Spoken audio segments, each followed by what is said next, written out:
The message on the wall. True story based on Reddit. When Adrian found that apartment, he felt lucky. A place so spacious and cheap in the city center wasn't easy to find. Sure, the building was old, the pipes made strange noises, and the landlord seemed a little evasive when he asked about previous tenants, but he didn't think much of it. The first night was quiet, until he turned off the lights. He wasn't sure what woke him up.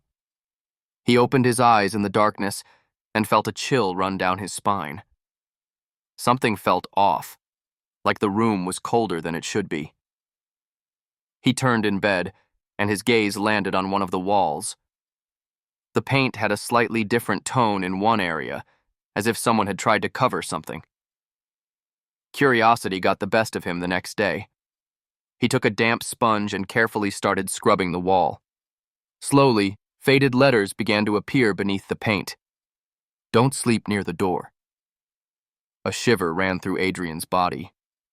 He stared at the message for several minutes. Was this some kind of joke? A leftover note from an old tenant?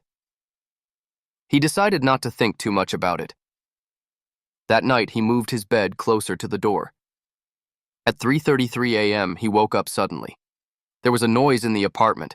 Not the pipes, not the wind. It was 3 distinct knocks. Knock, knock, knock. He froze, holding his breath. It sounded like it was coming from the hallway. Mustering up some courage, he got up. Slowly, he walked to the door and cracked it open. The hallway was dark, but there was something, a shadow, standing at the end of the corridor. His heart pounded in his chest. He blinked, and the figure was gone. Maybe it was just his imagination. To calm himself down the next night, he left his phone recording in the room while he slept. The next morning, he checked the footage.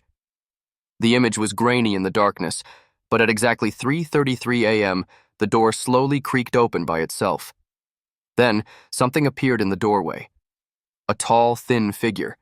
It had no face, but its silhouette was perfectly outlined against the darkness. It stood there, watching him. In the recording, Adrian could be seen shifting restlessly in his sleep, as if his body sensed that something was watching him.